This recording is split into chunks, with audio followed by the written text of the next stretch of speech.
बड़ी डेवलपमेंट वो ये है कि भारत ने 10,000 फौजी उनको रीडेजिग्नेट किया है और उन्होंने इसको चाइनीज़ बॉर्डर पे भेज दिया है। अब कहा यह जा रहा है कि ये 10,000 बंदे भेजना। बड़ी खबर है, भारत ने चीन सीमा पर जवानों की अपनी तैनाती और बढ़ा दी है।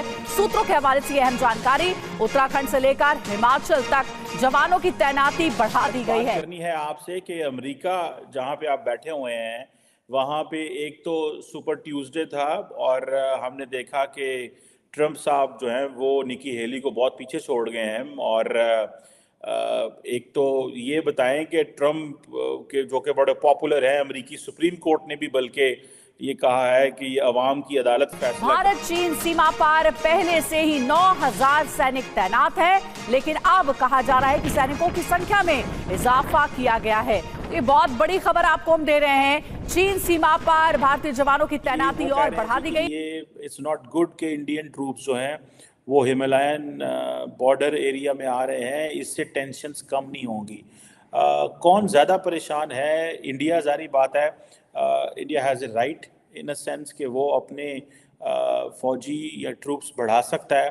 अब इंडिया ने अपनी जो मिलिट्री प्रिपेयर्डनेस है या मिलिट्री रेडीनेस है करेगी, वो शो की है कि उनको रखना है या निकालना है। ये बताएं ताड़ साहब के पाकिस्तान के अंदर और इंडिया के अंदर क्या इम्पैक्ट पड़ सकता है डोनाल्ड ट्रंप के आने का?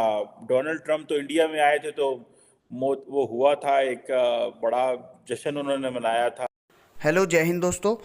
एसपी न्यूज़ 91 में आपका स्वागत है दोस्तों मैं आपको बता दूं, आपने क्लिप्स के अंदर तो देख लिया होगा कि 10,000 सैनिक यानी कि एलओसी पर जो चीन और मतलब जो ये चीन के बॉर्डर पर हिमालय पर 10,000 सैनिक, 9,000 सैनिक वहाँ से पहले से ही तैनात हैं और 10,000 सैनिक और भी वहाँ बढ़ा दिए गए हैं, यानी कि जो कि अर्जेंट इमरजेंसी में भारत ने वहाँ पर भेजे हैं। अब इस पर पाकिस्तानी मीडिया घबराया हुआ है, पाकिस्तान पूरा घबराया हुआ है। कहीं ना कहीं चीन भी सदमे में है क्योंकि उसे भी नहीं पता ये 10,000 सैनिक भेजे क्यों गए हैं। कुछ बड़ा होने वाला है, अब होगा क्या वो तो टाइम पे ही पता चलेगा। लेकिन इस पर अब पाकिस्तानी मीडिया क्या रिएक्शन दे रही है, किस तरीके की बातें कर रही है, पाकिस्तान से क्या बातें सामने निकल कर आ रही है, सब कुछ जानेंगे इस वीडियो में। इसलिए वीडियो को अंत तक ज़रूर देखिएगा और इस वीडियो को देखने के बाद अपनी राय, जो भी कोई आपकी राय होगी चीन के लिए, पाकिस्तान के लिए, उसे कमेंट बॉक्स में मेंशन करना बिल्कुल ना भूलिएगा। साथ ही मैं आपको बता दूं, यदि आप चैनल पर नए हैं तो प्लीज़ इस चैनल को सब्सक्राइब करके बेल आइकन को ऑल पर सेलेक्ट कर लीजिएगा। तो दोस्तों, पाकिस्तान का तो आपको सभी को पता ही है कि जो पाकिस्तान है वो कहीं ना कहीं भारत की तरक्की से जलता हुआ ही आया है हमेशा, और यही उसकी पतन का कारण है। दोस्तों पहले वीडियो देखते हैं, वीडियो के लास्ट में बात करते हैं। तो आइए दोस्तों वीडियो को स्टार्ट करते हैं। और इसका मतलब ये है कि देयर इज़ अ पॉसिबिलिटी और there is something which can happen. दोनों ममालिक, जारी बात है, आपको पता है, न्यूक्लियर वेपन्स हैं और जब से ये जून 2020 में गलवान वैली के अंदर मामलात ख़राब हुए, तब से चाइना, इंडिया जब भी बात करता है वो यही बात करता है कि a country which does not go with the rules of the game, or the country which not follow the written agreements, how can we trust that country? मैं डॉक्टर जयशंकर को कोट कर रहा हूँ, जो हाल ही में जापान में I think Raisina India Japan dialogue में थे और उन्होंने ये बात वहाँ पे की। आपको पता है भारत और चाइना जो हैं वो ऑलरेडी 1962 की एक वॉर लड़ चुके हैं और दोनों ममालिक के तरफ से अगर देखा जाए तो सख्त स्टेटमेंट्स तो आती रहती हैं। मैं अभी देख रहा था डॉक्टर कह रहा हूँ राजनाथ सिंह साहब को, राजनाथ सिंह जो कि भारत के डिफेंस मिनिस्टर हैं, वो हाल ही में एक एनडीटीवी की डिफेंस समिट हो रही थी, उसमें उन्होंने कहा कि ज़मीन, आसमान और समंदर से जहाँ से भी हमला आएगा हम बिल्कुल बड़ा मजबूत जवाब देंगे। बहुत सारे लोगों का ये कहना है कि भारत के अंदर बहुत सारे लोगों का ये कहना है कि नहीं, हमला ना आसमान से आएगा, ना ज़मीन से आएगा, ना समंदर से आएगा, हमला जो है that will be in the cyber space domain या इलेक्ट्रोमैग्नेटिक स्पेक्ट्रम के डोमेन में होगा। और ये जो हमला है, ये जो साइबर स्पेस में भारत की कितनी तैयारी है।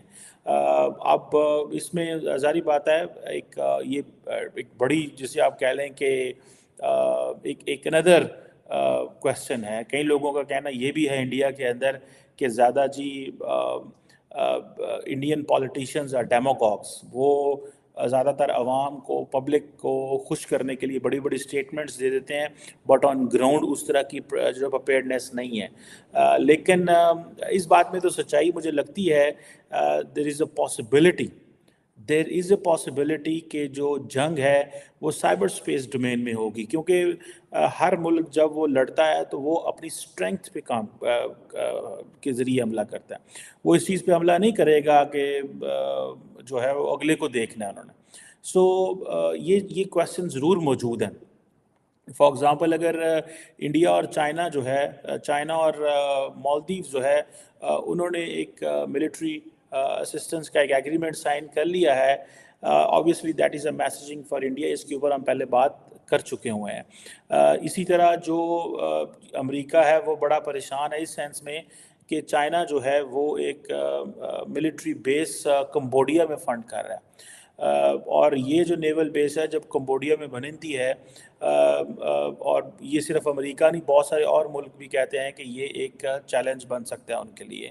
सो इंडिया अपना हाथ पांव मार रहा है। S-400 भी इंडिया ने ख़रीदे हैं, इंडिया ने नए राफेल भी ख़रीदे हैं, इंडियन नेवल बेसिस भी बना रहा है, इंडिया अमेरिका के साथ मिलके इंट्रॉपरेबिलिटी पे भी काम कर रहा है। सो ये सारी चीज़ें ये बताती हैं दैट इंडिया की अपनी प्रिपेयर्डनेस तो मौजूद है, लेकिन ये जो सिचुएशन है, ये क्या इसके आगे हो सकता है, क्या इसके कॉन्सिक्वेंसेस क्या हो सकते हैं, ये कितनी को आगे ये लड़ाई जा सकती है। कहा जा रहा है कि इंडिया ने 2021 में तकरीबन 50,000 सोल्जर्स रीपोजिशन किए थे चाइना के बॉर्डर पे, जब ये 2020 में मसला बना था। और उस वक्त आपको पता है कि सारे भारत के अंदर प्राइम मिनिस्टर मोदी और हर बंदा जो है बड़ा अलर्ट था, और लोग ये कहते थे कि अभी हमें चाइना का बायकॉट कर देना चाहिए, हमें चाइना के साथ। और आपको पता है बहुत सारी सोशल मीडिया ऐप्स भी बंद हो गई थी, लेकिन इंडिया और चाइना ने एक अक्लमंदी का काम किया कि उन्होंने कारोबार बंद नहीं किया। सो कारोबार बंद ना करना इज़ अक्लमंदी। अगर कारोबार बंद हो जाता तो ये बेवकूफ़ी होती। And but somehow both the leadership have shown maturity on this. लेकिन ये अब देखें ना कि कहा जाता है कि 21 के करीब जो मिलिट्री डिप्लोमेसी के जो राउंड्स हैं वो हो चुके हैं, 21 के करीब। ये थोड़े राउंड्स नहीं होते कि आप 20-21 राउंड भी कर लें मिलिट्री डिप्लोमेसी के और किसी जगह पे आप पहुंचते नहीं। इसीलिए डॉक्टर जयशंकर ये कह रहे थे कि they do not go with the rules of the game. ठीक है जी। और इसमें जिसे वो कहते हैं ना कि कुछ ऐसे इंडिया लॉज भी बना रहा है, और लॉज बना रहा है, लेजिस्लेशंस कर रहा है। इंडिया ने इस हवाले से एक कोशिश भी की थी उसको कि अपनी फ़ौज के अंदर काफ़ी ज़्यादा तब्दीलियाँ की जाएँ, पर्टिकुलरली जब इंटीग्रेटेड थिएटर कमांड ITCs की बात हुई।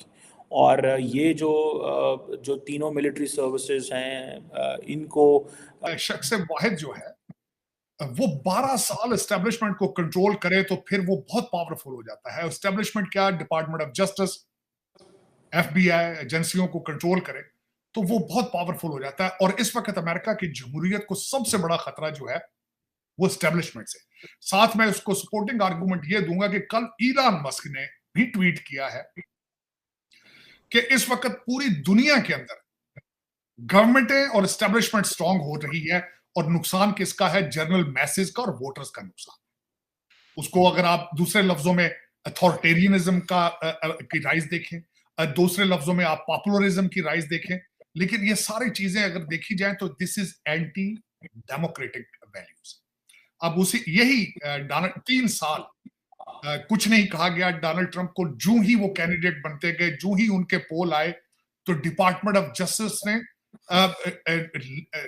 लाइनें लगा दी एलिगेशंस की। 91 एलिगेशंस, इंडाइटमेंट्स और उसमें बल्कि मुझे इत्फाक हुआ है कुछ एक हफ्ता प्रेसिडेंट साहब के साथ ट्रैवल करने का प्राइमरी में न्यू हैम्पशायर के अंदर।